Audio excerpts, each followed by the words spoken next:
بسم الله الرحمن الرحيم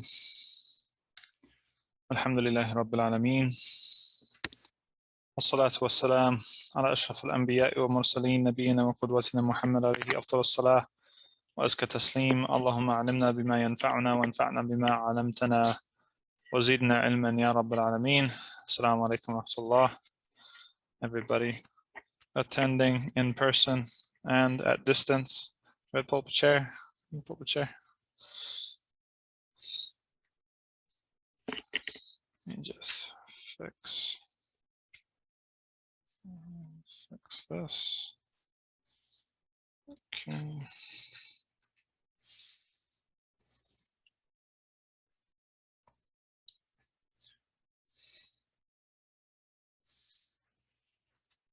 It's going to be the least sort of invasive here. I go this way.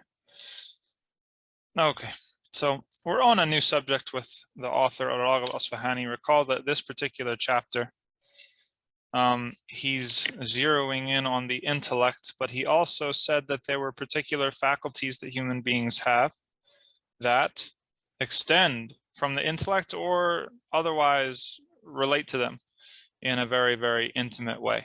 And one of those things that he had said from the beginning was speech and nutq. He said that speech was something that flows from or results from something particularly human, something, a certain kind of intelligence, right? And this is not to say that other light forms don't communicate and even don't have speech. In fact, a lot of research has been done within the last 5 to 10 years that have revealed how beings that we thought in our arrogance didn't communicate actually do. Forests, like in trees, actually communicate with each other under the ground. When there's stress to the entire forest, whether that's from a disease such as the emerald ash borer for ash trees, or wildfire, or if it even human involvement, such as deforestation. We have actually found that trees communicate to each other. Birds flock across species and can actually understand. Some birds can understand each other across species. The chickadee and the nuthatch, which both live here right next to our masjid in central New York.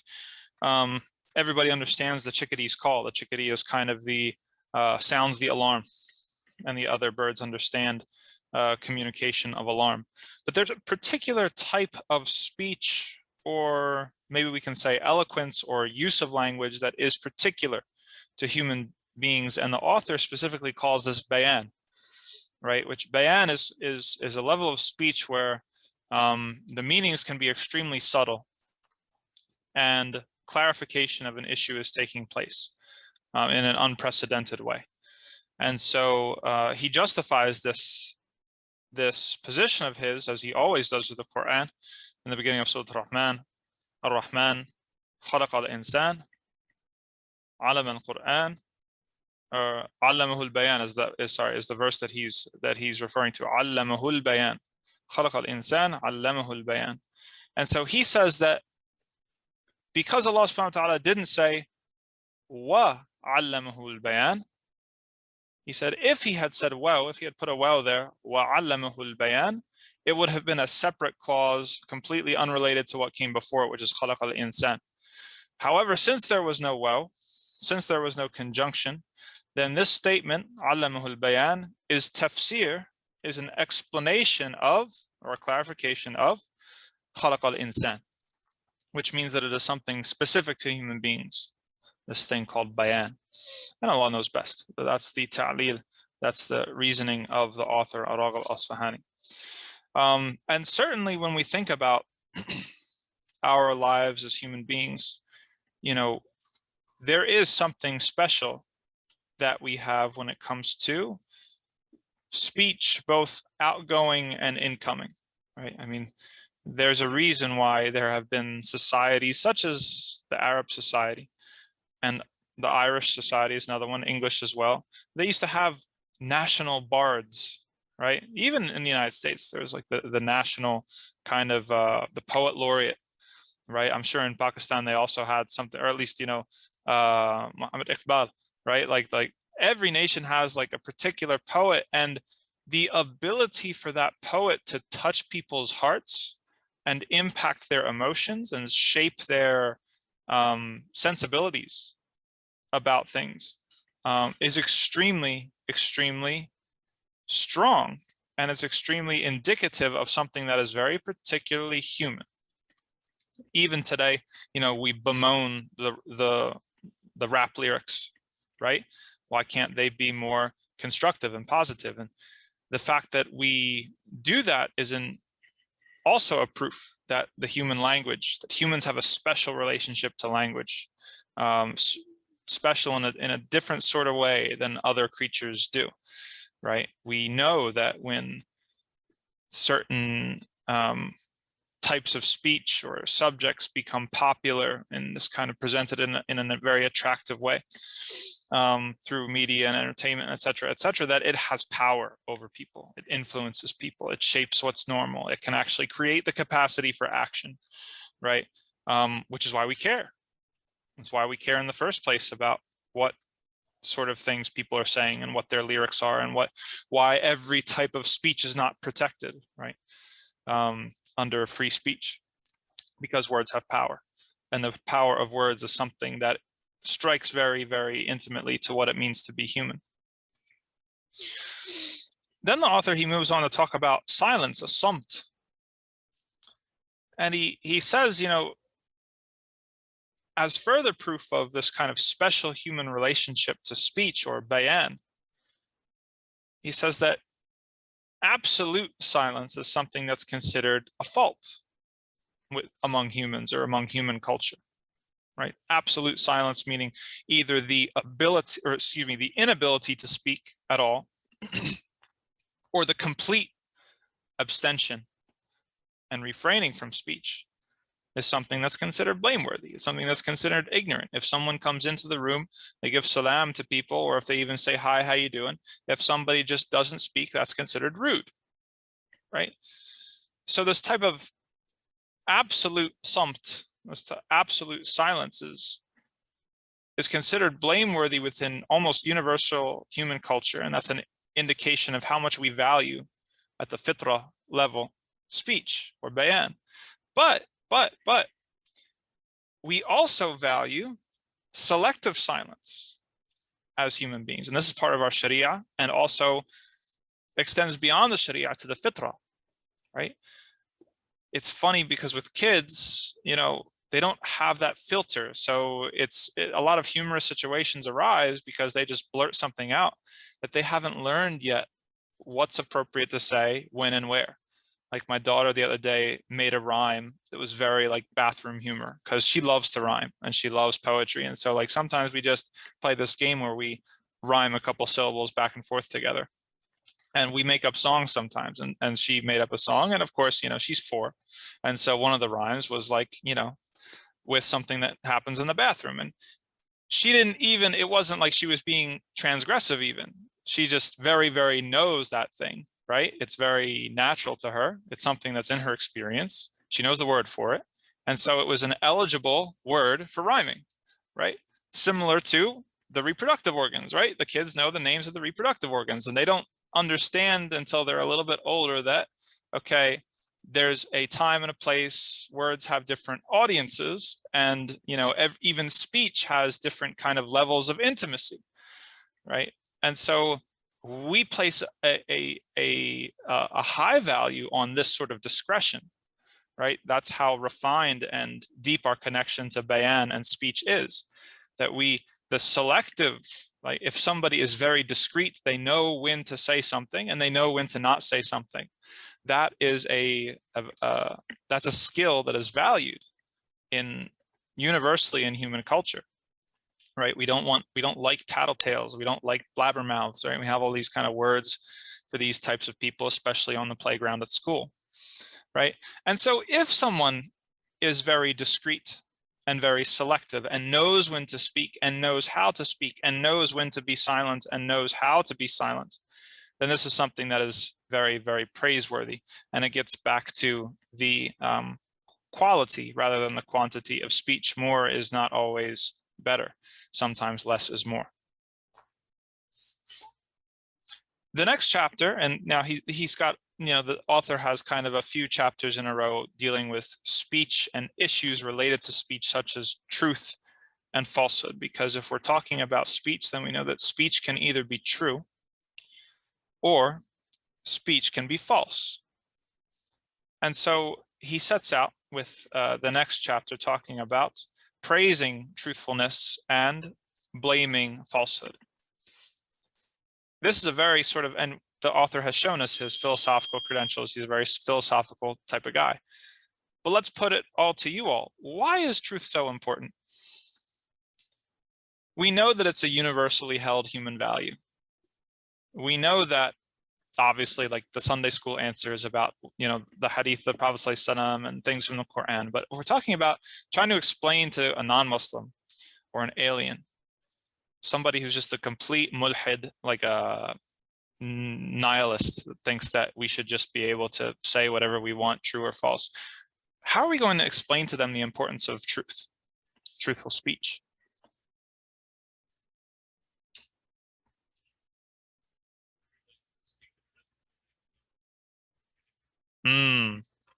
Good, excellent. I'm not sure if our online listeners heard that, but I'll repeat it in a second after I collect your ideas. The question is, why is truthful speech important, or why is truth important at all? And again, we're trying to explain this concept to somebody who has nothing in common with us. Somebody, your coworker, or somebody you meet on the street, doesn't believe in the Quran, doesn't believe in prophecy, doesn't believe in etc. What is so important about truth? Why can't we all just lie whenever it suits us? That would be the pinnacle of evolution, right? If evolution were like full stop, completely 100% true, then lying would be adaptive, right? You could ensure your survival and reproduction more efficiently if you were just able to lie as is suited. Yet universal human values and universal human culture condemn it. Okay, the Sheikh family also, mirrors something that our brother Ahsan said here in person, is that there's a consequence to false speech when it comes to epistemology, right? How we know what we know. If we take out the speech of others, or let's say if we introduce the wild card that everything might be false that you hear. Sound familiar, right? It's kind of like the conspiracy theories that, we have going on now. We see the importance of true speech. If we introduce that into the room, then there's no trust. We've basically knocked, like, if you imagine epistemology, which is like how we know what we know, like having pillars, right? So like eyewitness is like one pillar, okay? And then, logic, is another pillar. And then, like being able to deduce, from premises or whatever. And then another pillar is khabar, is witness, and someone else's witness, not your witness, but information that you get from other people. Testimony, we could say, maybe. Right. Yeah, very, very good. Yeah. So the Sheikh family said, for example, in nature, mating animals can't lie about how physically fit they are, right? If they were able to lie, then it would introduce this crazy curveball into natural selection, quote unquote, where you have, the least fit physically, but the most fit as far as lying goes, cutting to the front of the line, as it were. Good. So if falsehood is widespread, it completely knocks out an entire pillar of knowledge, and not just like knowledge, like studying knowledge, like basic fundamental, how do we know anything? And this is why, and it just came to me when we were first delving into this, we see that more than ever these days with how, conspiracy theories have gone. Someone was telling me, they weren't endorsing it, but they were telling me about some of the arguments of the flat earthers the other day, people who believe that the earth is flat. And I just had a very hard time not smiling. And even now I'm having a hard time not smiling, because I've flown, almost across the world, between me and my wife, like we have like actually like circled the earth through flights, so you have something that is observable, but people who are subject to conspiracy theories, the wrong ones, they have an exaggerated doubt or an acute mistrust of this one type of knowledge, which is somebody else's testimony, right? It's like we can't trust anything we hear from anyone else, or we can't trust what the majority have kind of concluded, right? I've never been to China. How do I know that China really exists? It's on Google Maps. Okay, maybe Google's lying to me. Hamilton College, they came the other week, there was a Chinese exchange student. Okay, maybe that's all set up, right? I can keep on, if I really want to be a strict skeptic, I can keep on going and say, no, this is not affirmed, this is doubtful sort of stuff. But if I were to apply that level of skepticism to everything, then life becomes impossible. Life becomes impossible. And yes, exactly. The Sheikh family took it out of my mouth.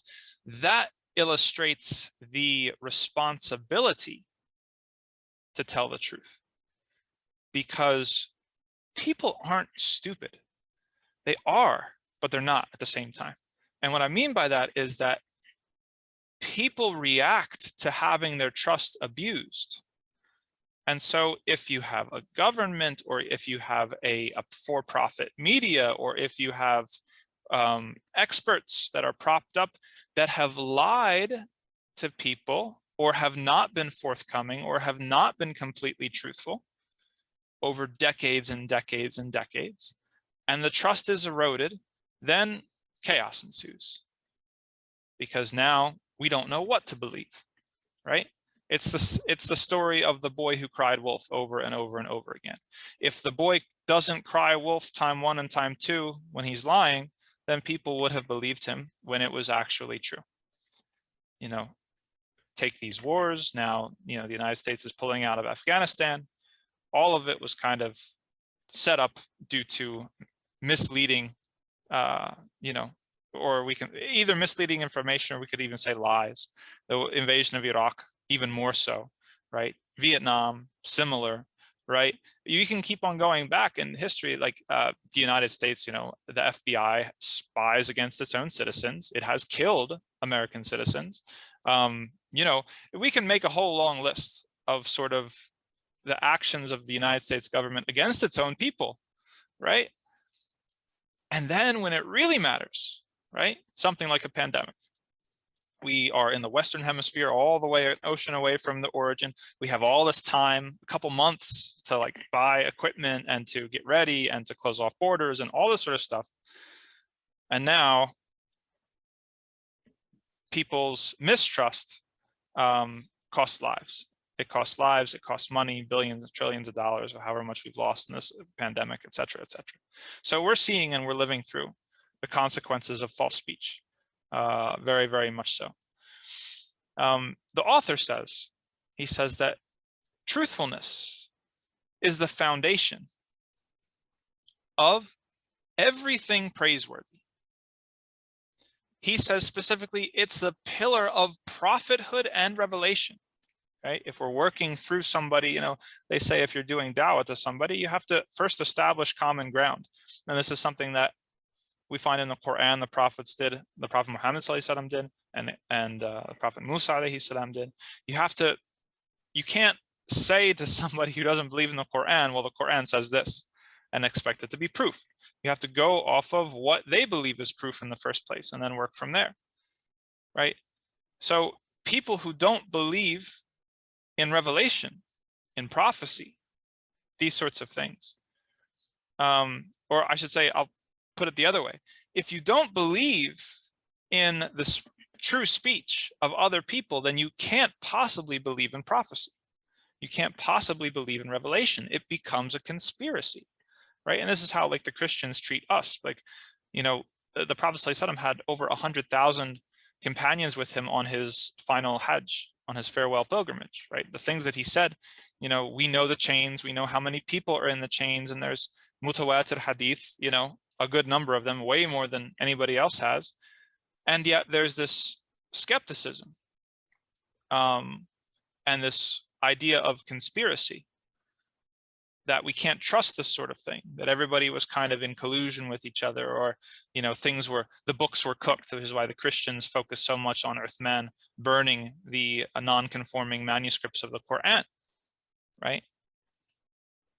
They're fixated on that because for them that's like their last, like, aha, you know, see, we found it. Yes, this is the point where conspiracy happens, right? There were other Qurans and this book isn't really preserved, and then Uthman's the one that, you know, that's why all the Qurans that we find after that period, they all conform to the first ones that we're aware of, right? Which actually is a very, very rich discussion. What exactly Uthman did.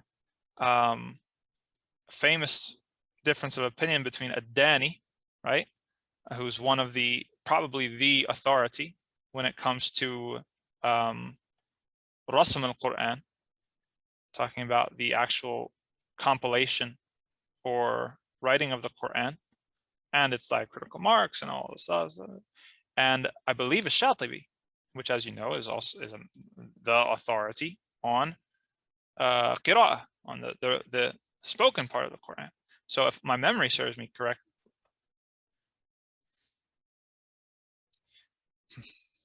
either Ash-Shatibi or Tabari, I can't remember. I'll have to look up in my notes. But one of the main authorities, now I'm starting to suspect it was a Tabari, but I can't remember with 100% certainty.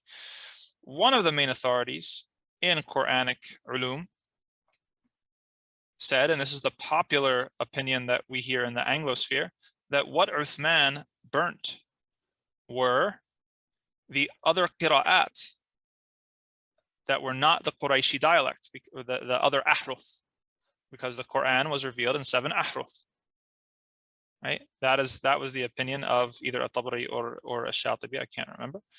But Adani, who is the hujjah in the field, said no.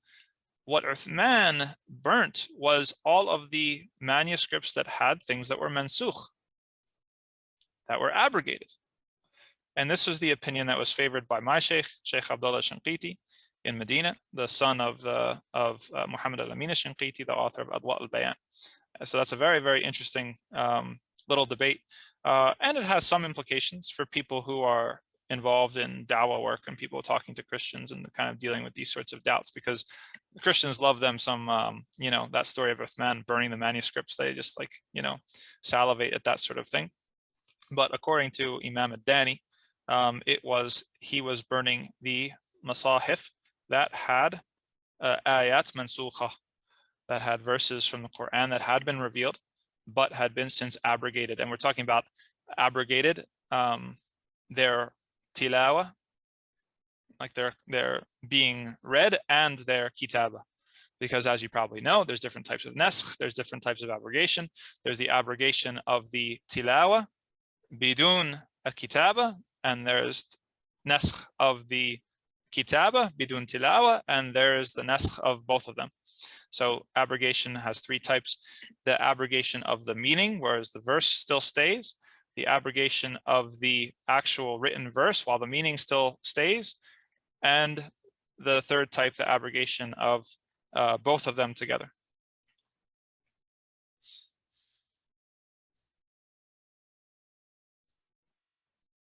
So the Imam, our author, and any questions about naskh, by the way, and please feel free to ask, because abrogation is an important theological position of Ahl Sunnah wal Jama'ah. That's why Ahl Sunnah fought the Mu'tazila heavily on issues of abrogation, because the Mu'tazila rejected categorically the possibility of abrogation, naskh, in the Quran. And for somebody who doesn't understand it, it's easy for someone to come along and make it seem like this is just cooking the books, right? Just like the Christians did with the Bible, where the Christians got together at the Council of Nicaea and the Council of Trent and the Council of this, that, and the other, and they agreed upon a theological position. Then they went back to their texts and they changed and manipulated their texts in order to agree with the position that they decided on. right? This is the anti-scientific kind of theology, where you're not following the evidence, you're deciding on the outcome, and then you're looking for the evidence that fits your outcome, right? Whereas Islamic epistemology, alhamdulillah, is the true scientific method, where we have what is evidence, we accept it, this is authentically the Quran, this is authentically the Sunnah, and then we follow where it leads, and we let our conclusions be shaped by that. So he says that truthfulness is the foundation of everything praiseworthy. It is the pillar of prophethood and revelation. It is the result of piety. And without it, there could be no Shariah, right? How do we know that Allah really said that, right? How did we know the Prophet ﷺ really said that? We didn't see him, right? How did we know that the companions, agreed to this sort of thing, right? This hyper skepticism. And if anybody wants, I think Yaqeen Institute has an article on extreme skepticism that's very good. And Ibn Taymiyyah, rahimahullah, Shaykh al-Islam, was one of the major theologians that dealt with the phenomenon of this extreme skepticism. And extreme skepticism is a disease of the heart and disease of the mind. And it's something that is utilized selectively in our society that we live in. People don't live consistently according to this type of skepticism, but yet when it comes to religion and revelation and spirituality, all of a sudden they are, the most skeptic person in the world. The author then says that since bayan is something that's distinctive for human beings and distinguishes human beings from other types of creatures, he says that if someone is untrue in their speech, it literally dehumanizes them, and it takes them down to a level that's worse than the animals, because the animals are true in the communication that they have with each other. So for someone to have the ability to have such subtle, precise expression of communication, and then to go on and to misuse that gift, then that is something that demeans and dehumanizes. Finally, a reflection in this chapter I found was very, very interesting. It has interesting fiqh applications. The author goes out of his way to point out that by lying, we mean actual lying. And he says that, and something that's an exemption from this, or something that this does not apply to. He says parables and allegories, right? Allegorical speech. And he goes on and tells this whole story about, that's very common. We can find in like Native American stories or Aesop's fables, like, a bear and a wolf and a rabbit are going out, and there's some sort of moral at the end of the story, right? I have heard, though I haven't heard it very often, but I've heard some people who are fairly strict in their practice of Islam, may Allah reward them for their intentions, to be suspicious about the permissibility of this type of literature, fiction in general. Can a Muslim write fiction, right? And if we're to take the author's words and his proof, we'll get into his proof, then it would seem that yes, absolutely no problem. If it's understood as fiction, whether it's parable or allegory or a novel or something like that, then there should be nothing wrong with the medium itself, as long as the lessons that are being communicated are permissible and true.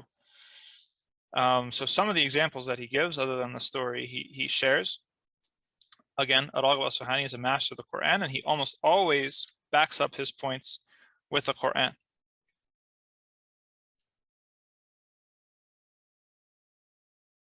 Like, for example, when the angels come to Sulaiman alayhi salam for a ruling in Surah Sad. Inna hadha akhi lahu tis'u wa tis'una na'jatan wa li na'jatun wahida. Right?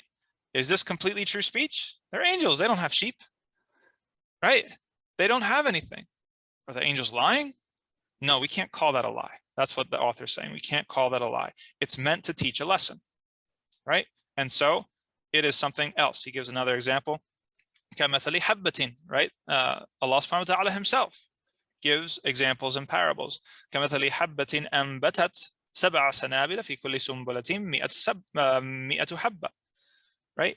Is Allah subhanahu wa ta'ala talking about a specific ear of corn or a specific plant of corn that has 7. I used to work on farms. I have never seen a corn plant with 7 ears. If you get 3, you're alhamdulillah, that's blessing, right? If you get 3 good ears of corn per plant, that's a blessing. I've definitely never seen one with more than 4. The actual plant that Allah subhanahu wa ta'ala is talking about probably doesn't exist, right? Even if the type, yes, corn exists. I have never heard of a corn plant with 7 ears that are edible. But he gives the example. He says that good deeds, it is like your planting itself. He's giving an example or a parable of the type of blessing that results from good deeds. And it's like this corn plant that would have 7 ears, and each ear has 100 kernels, right? Does that mean Allah lied?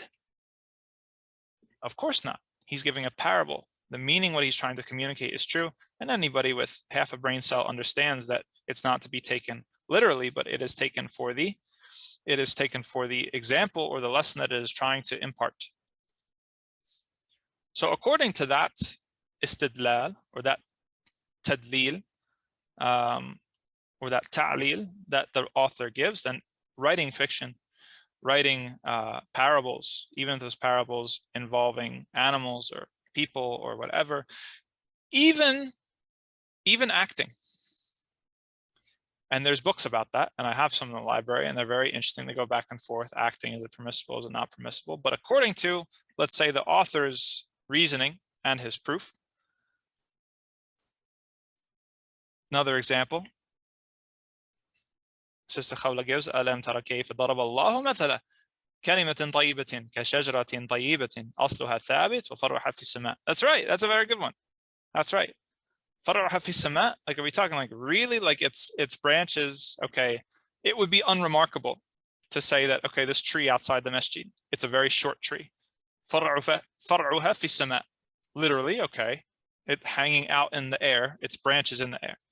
But that's not the meaning of the parable that Allah subhanahu wa ta'ala is giving. He's saying like something that's really, really extending high, right? Trying to, the point of the parable is to communicate how the connectedness between the two, between this life and the next, between the ard and the sama, right? That's a good one. And this is known in the Kalam al-Arab, you know, and in the Quran, the Siyaq al-Quran. So according to the authors, and there's always room to dispute, of course, but according to the author's argument, then it would seem that fiction writing, parables, even acting, again, as long as the truths that are being communicated are in line with Islamic teachings, then there should be no problem with it. Wallahu ta'ala a'lam. The next chapter, he says, the good and the bad of truth and falsehood, right? And this is actually a really, really interesting little chapter we have here, because it answers a question that we mentioned the very, very first day of this class, way, way, way back. Remember that, you know, Raghib Asfahani is concerned with the aql. He's concerned with the intellect, right? And we know that there were some sects, some heterodox sort of movements in Muslim history that got carried away with the abilities of the intellect. And so some people that came after Raghib al-Asfahani, our author, accused him of being part of the sect or influenced by this kind of movement of people who got carried away with the powers of the intellect, right? The Mu'tazila, right? To be specific. And one of the beliefs of the Mu'tazila, because they kind of sanctified the intellect to such a degree and exaggerated its powers, was something that's called tahsin and taqbih, right? So the idea that certain actions or things are inherently good or evil, and we can figure that out. We do not need the Shariah per se to tell us what to do. We can figure it out. And the intellect's evaluation and assessment of something can actually overrule what is the apparent meaning of the Shariah, right? So this is kind of the shubha This is the doubt of the Mu'tazila because of their exaggeration of the powers of the intellect. And Raghib al-Asfahani, he poses a question here in the beginning that is clear proof that he was not a Mu'tazili and that he was not affected by Mu'tazila thought. He asks the question, is true speech or truth and false speech or falsehood inherently bad or a priori bad, like bad absolutely with no exceptions, absolutely, or is it bad because of what results from those things, usually if not always? Right? Okay, I guess that's a poll question, right? So choice A or choice B? Choice A is that falsehood is inherently bad, always, no exceptions. And truth is inherently good, always, no exceptions. Choice B is that truth and falsehood are good and bad according to the outcomes, the results, the effects. And it just so happens that the majority of time, or perhaps the vast majority of the time, truth results in good. And the vast majority of time, falsehood results in evil. Which would you choose, A or B? We have one vote for B. Yeah, very good. So A would be according to the theology of the Mu'tazila, right? They would say that all truth is good, a priori, and all falsehood is evil, completely. And so therefore, we can figure that out with our minds. We can, like judge and assess as we need to. Whereas the theology of Ahl Sunnah wal Jama'ah is that these things depend on the results and the outcomes. And this goes back to a bunch of different Aqidah issues that are super interesting. We don't have time to get into all of them. Yeah, we don't have time to get into all of them. But one thing I'll bring up is that we, as part of Islamic theology and epistemology, we believe in probabilistic reasoning, okay? Something doesn't have to be true every single time in order for it to be true. Something doesn't have to be false every single time in order for it to be generally false, right?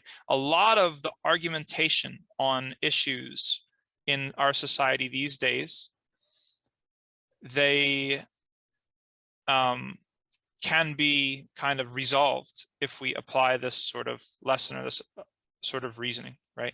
So for example, you have abortion, right?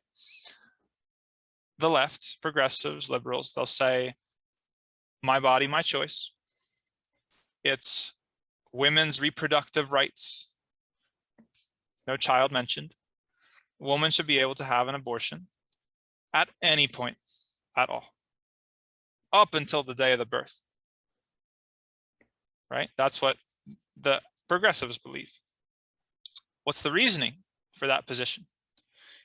You talk to anybody who holds this position, it's almost always based off of statistically very unlikely or rare cases, right?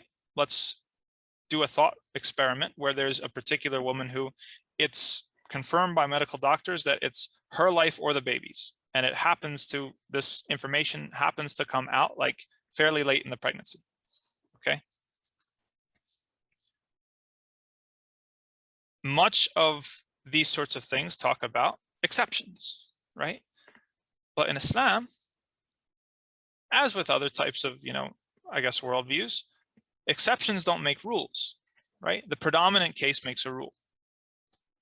And then exceptions and dispensations can be had from there, right? But if you were to work off of the logic of we have to have a rule that accounts for every single circumstance and situation and possibility, then we would find that we don't have any rules at all, because there's almost always some sort of exception or circumstance that needs to be accounted for. And this goes to apply to many, many issues that go on today. Anyway, again, running out of time, but probabilistic reasoning, like for example, like something cannot be, here's another important thing from our tradition, something does not have to be pure good to be permissible. And something does not have to be pure evil to be haram. Right? Alcohol. Allah subhanahu wa ta'ala affirms in Surah Al-Baqarah that there is good things in alcohol. Manafi'u lin-nas. However, it's haram. Right? There is harm in polygamy, as practiced by the Prophet ﷺ and the other prophets, and as is sanctioned, as is halal in Islam. There are harms to it. In Arabic, they call the second wife al-darra, the harm, right? Right? But there's a greater harm in forbidding it because of things, issues with war and issues with men, you know, having dangerous jobs, etc., etc., etc. Right? So there's ihtimal al-darar al-akhaf, right? There is a taking on of the, like say, lesser of the two evils or the least of two harms within Islamic law. That's perfectly fine. We're out of time. We should come back to this chapter, I think, next class, but let's just end on, okay, so what Raghib Asfahani is getting to in this particular chapter is there are times when lying is acceptable in the Shariah, and there are times where truth is haram. Can we think of examples real quick about acceptable lies? Good. To reconcile or to keep the peace between spouses, or to please one spouse. That's the wording of a hadith. Yes, exactly. To please one spouse is permissible. Yes. There's a hadith in Rawahu Muslim, in Sahih Muslim, where the Prophet ﷺ mentioned three. Islah, Dhatul Bain, right, which is reconciliation between two disputing parties, right? If two brothers are arguing, they're not speaking to each other, it's permissible for me to call up the one and say, hey, look, so-and-so, he's really sorry. He regrets what he did. He wants to, you know, be friends again or whatever. And he's seething mad. He doesn't care, you know, that's completely a lie. And then call the other guy and say the same thing to him to bring them back together. That's completely permissible. Pleasing one spouse. The third example is deception in the time of war, right? You know, now we have aerial surveillance. You can, you know, have a whole inflatable army with that, you know, the planes think you're, you know, all this sort of deception that happens in war. It's permissible. And there's examples from the Quran as well. Ibrahim alayhi salam, when he's bringing his wife and he tells the king that it's his sister, right? This is lying, 100%, but it's permissible lying, right? And so this is the author proving that it depends on the outcomes, what makes it good or bad. And there's other examples from the Quran as well. Real quick, okay, and then the opposite scenario would be, what is an example of truth that is not permissible?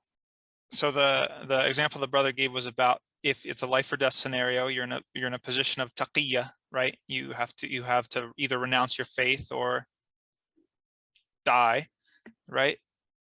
Is it permissible? Is it permissible to state the truth and die as a martyr? Do you have to take the taqiyya? And the answer is that it's permissible either way. It's permissible either way. It's not like you're good. And we have the example of Yasir and Sumayya and Ammar, right? We know Ammar, and ayats from the Quran were revealed about this particular situation, proving the permissibility of taqiyya, but his parents both took the way of martyrdom, right? So each way is permissible. The Sheikh family says, when it causes hurt feelings, truth that causes harm. Yes, there's an easier one than that, guys. Backbiting. Backbiting, by definition of the Prophet ﷺ, is something that's true, right? Because the companion asked, he said, what if what I said about him is true? He said, that's namima. That's ghiba, that's backbiting. And if it were false, then it's buhtan, then it's slander. Also exposing your sins, right? Let's say, you know, you're involved in something bad, and then you come to the masjid and assalamu alaikum, how you doing? Did you know I did this today? Like, that's unwelcome truth, right? Allah subhanahu wa ta'ala wants us to conceal our own sins and the sins of others. And yes, it applies to other people too. We should not be exposing other people's sins unless there's a very specific manfa'ah, a very specific tangible good to be had by it. Let's say, someone's about to marry somebody and you need to explain, what this person is involved in, or somebody's about to go into business with somebody else and you need to clarify the situation so that other people don't get harmed, right? It comes back to manfa'ah and mafsada. It comes back to harm and benefit, which backs up again the author's point about the nature of these things. And that's something that's foundational, fundamental in our tradition, that theology, al-aqidah, is based off of haqq and batil. It's based off of what is true and what is false. But Shariah is based off of manfa'ah and mafsada, maslaha, right? Shariah is based off of benefit. And this is the aqidah of Ahl Sunnah wal Jama'ah.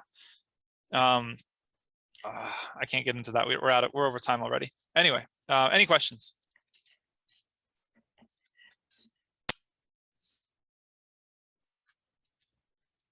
There's a really great story. One of my best educational experiences in Medina. We had the sheikh that actually recommended this book to me, who taught me for 2 semesters. He taught me Qawaid al-Fiqhiyah, and he taught me Maqasid al-Shariah. And the first day of class, he was really just hitting us with really deep philosophical questions. He was like, Allah's actions, do they have reason behind them? And he's the kind of guy where he's not going to tip his cards. He's like asking everyone their opinion, and then he's like following up. If you say this answer, he's like, okay, so then what? And like teasing out the contours of the issue. And he said, does Allah benefit at all from our obedience? Right? And these sorts of questions. And we were very, in Saudi Arabia, you're not used to those kinds of questions. And so everyone's very hesitant. They didn't want to say the wrong thing. They didn't want to be thrown, on the bid'ah wagon, right? And so people are very, very carefully treading water here, stepping on eggshells. And then by the time we get to the end and he's kind of we took up all of class time, he just asking us these questions. He gets to the end with somebody's like, okay, interesting. What about you? What do you think? What about you? What do you think? And then at the end, he said, very, very interesting. Well, I hope we have a good semester and all of you are Mu'tazila, because of how we had responded to his questions. But that's something I'll have to explain later in another class. But to answer the Sheikh's question, no, there will not be class next week. All adult classes are taking a break. Some week in September, we're going to restart once we've got the other programs for the kids up and running. The youth group that's starting up in 2 weeks, inshallah, and the Sunday school in 3 weeks, inshallah. We have a lot of work to do with curriculum planning and, getting everybody registered and teacher training and all this sort of stuff. So adult classes are taking a break. The teacher changed his mind? No, the teacher was brilliant. It wasn't the teacher that needed to change his mind. It's us that didn't realize the full implications of what were the, oh yeah, I see. Yeah, no, but he taught us a valuable lesson. And that is that, some of these things you have to, they start at the foundational level and then they have a lot of downstream kind of consequences. And it also showed us that you need a systematic way to study theology and not just this kind of like, I don't want to say it, but I'll say it, like studying Kitab al-Tawheed 70 times. There's certain issues in Aqidah that you have to study. You get the bird's eye view of the fen of the discipline, and you need to go through them all, and you need to build your understanding of what, everybody else is saying, and what are the implications. That one particular issue, ta'lil af'al Allah, whether Allah's actions have illah behind them, have reasons. That is one of the most fundamental Aqidah issues in our tradition. It informs the majority of the differences between the Atharis and the Ash'aris and the Mu'tazila and everything. Most of it goes back to that one issue. So it's an important one, and one that up until that, and this was what, semester 5 or 6, this was fairly, like into the program, wasn't even on our radar. Nobody had taught us that that was an issue. So it was a big lesson. So I hope that we made the teacher proud at the end. Anyway, that's all. And inshallah, may Allah bless us in this gathering. And may Allah enable us to rejoin each other soon, inshallah ta'ala. Wallahu ta'ala a'lam. Assalamu alaikum wa rahmatullahi wa barakatuh.